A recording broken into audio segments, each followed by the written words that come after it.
Hello दोस्तों, आपका हमारे इस चैनल पर एक बार फिर से स्वागत है। आज हम लेकर आए हैं एक और नई कहानी जो कि कब्रिस्तान के ऊपर है। ये कुछ समय पहले की बात है। मनोहर का घर पुराने कब्रिस्तान के पीछे था और उसके घर के छत से वह कब्रिस्तान अच्छे से दिखता था। वह रोज़ उस कब्रिस्तान को पार करके ही अपने काम पर जाता था। मनोहर के 2 बच्चे थे और दोनों बच्चे बड़े ही शैतान थे। बड़े बेटे का नाम रॉकी और छोटी बेटी का नाम विक्की था। एक बार गर्मी की छुट्टियों में रॉकी और विक्की की बहन सोनिया भी आई हुई थी। तीनों मिलकर रात के लगभग 12 बजे एक रूम में ट्रूथ और डेयर खेल रहे थे। रॉकी सोनिया से पूछता है कि तुम ट्रूथ लोगी या डेयर। सोनिया डेयर लेती है और पूछी है कि तुम लोग कुछ खतरनाक करने के लिए तो नहीं कहोगे ना। रॉकी, ये हुई ना बात, तो जाओ अब छत पर से घूम कर आओ और छत पर रखे गमले में से फूल तोड़कर लाना होगा, तभी हमें पता चलेगा कि तुम छत पर से आई हो। सोनिया, छत पर से तो कब्रिस्तान दिखता है, नहीं मैं नहीं जाऊंगी। रॉकी और विक्की दोनों सोनिया को छत पर जाने के लिए ज़बरदस्ती बोलते हैं। सोनिया छत पर जाती है और जैसे ही गमले में लगे फूल की तरफ बढ़ती है, तभी उसकी नज़र कब्रिस्तान की ओर पड़ती है। कब्रिस्तान में एक बड़ा सा सूखा पेड़ होता है। वह देखती है कि उस पेड़ पर एक सर कटी हुई उल्टी लाश लटक रही होती है। सोनिया उसे देखते ही ज़ोर से चिल्लाती हुई बेहोश हो जाती है। फिर जब सोनिया बहुत देर तक छत पर से नहीं लौटती तो रॉकी और विक्की दोनों डर जाते हैं और वह छत पर जाकर देखते हैं तो पाते हैं कि सोनिया बेहोश पड़ी है। वो तुरंत मनोहर को बुलाते हैं और सारी बात बताते हैं। मनोहर, तुम तीनों को ऐसा खेल खेलने की क्या ज़रूरत थी? और रॉकी, तुम तो जानते हो कि उस कब्रिस्तान के बारे में कैसी कैसी खबरें आती हैं, फिर भी तुम सोनिया को रात में छत पे जाने के लिए क्यों भेजा? रॉकी, सॉरी डैड, मुझसे गलती हो गई, हम आगे से ऐसा नहीं करेंगे। मनोहर, और फिर कभी दोबारा ऐसा काम किया तो तुम दोनों को उसी कब्रिस्तान में छोड़ आऊँगा। अच्छा सोनिया बेटी, ये बताओ तुमने वहाँ ऐसा क्या देख लिया था कि तुम बेहोश हो गई? सोनिया सहमी हुई हालात में मनोहर को सारी बात बताती है कि उसने क्या देखा। मनोहर ने उस कब्रिस्तान के बारे में ऐसी खबरें पहले भी सुनी हुई थी, इसलिए वह सोनिया को डांटता नहीं है और बच्चों को संभल कर रहने की सलाह देता है। एक दिन मनोहर को काम से छुट्टी मिलने में देर हो जाती है और उस दिन से उसे ऑटो भी नहीं मिलता।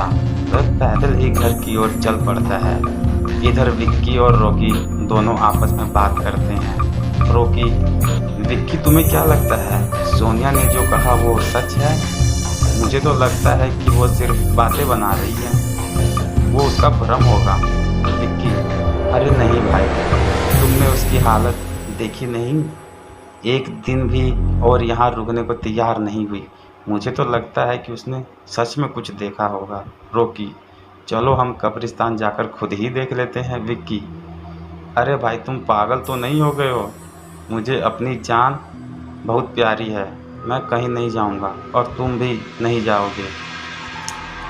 विक्की के मना करने के बावजूद भी रॉकी नहीं मानता है और वह अकेले कब्रिस्तान की तरफ चल देता है। कब्रिस्तान का दरवाज़ा खोलता है और अंदर चला जाता है।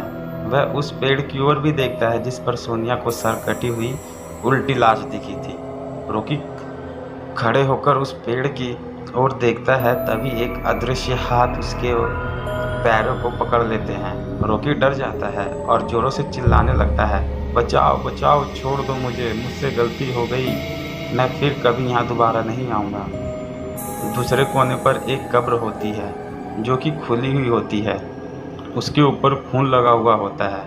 वह अदृश्य हाथ रॉकी को खींचकर लाते हैं और उस कब्र में ढकेलने की कोशिश करने लगते हैं। रॉकी चिल्लाता है, छोड़ दो मुझे, छोड़ दो, मुझसे गलती हो गई, मैं यहाँ फिर कभी नहीं आऊँगा, मुझे मत मारो, मुझे जाने दो। मनोहर काम से पैदल घर पहुँचने वाला ही होता है।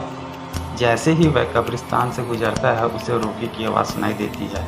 मनोहर, ये क्या, ये तो रॉकी की आवाज़ लगती है।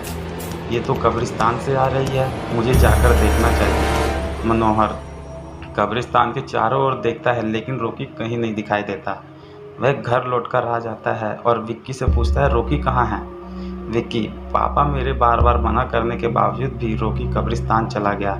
वह जानना चाहता था कि सोनिया जो कह रही है वो सच है या नहीं। मनोहर, हमारे पास समय बिल्कुल भी नहीं है। जाओ, घर के मंदिर में शंख में जल रखा है, वह जल्दी से लेकर आओ, हमें रॉकी को खोजने जाना पड़ेगा। विक्की वो जल लेकर आता है। मनोहर और विक्की कब्रिस्तान में जाते हैं। मनोहर जल छिड़कता है, फिर उसे किसी के घसीटने का निशान दिखाई देता है। वह समझ जाता है और फिर उस निशान का पीछा करते हुए उस कब्र तक पहुंच जाता है। मनोहर कब्र के पास पहुंचता है, जल छिड़कता है। कब्र से अजीब सी आवाज़ें आती हैं। विक्की बहुत डर जाता है। मनोहर, मुझे लगता है कि श्रापित प्रेत आत्माओं ने रॉकी को इस कब्र के अंदर कैद कर लिया है। हमें जल्द ही इसे निकालना होगा। तुम ये पवित्र जल अपने पास छिड़कते रहो, इससे हमें वह प्रेत आत्माएं कोई नुकसान नहीं पहुंचाएंगी। मैं कब्र को खोलने की कोशिश करता हूँ। मनोहर उस कब्र को खोलने की बहुत कोशिश करता है। अंत में वह कब्र खुल जाती है। इसके अंदर रॉकी लथपथ बेहोश पड़ा रहता है। मनोहर रॉकी को लेकर हॉस्पिटल जाता है। उसकी हालत बहुत गंभीर होती है। उस दिन के बाद मनोहर उस घर को छोड़कर शहर दूसरे किसी घर अपने पूरे परिवार के साथ रहने चला गया।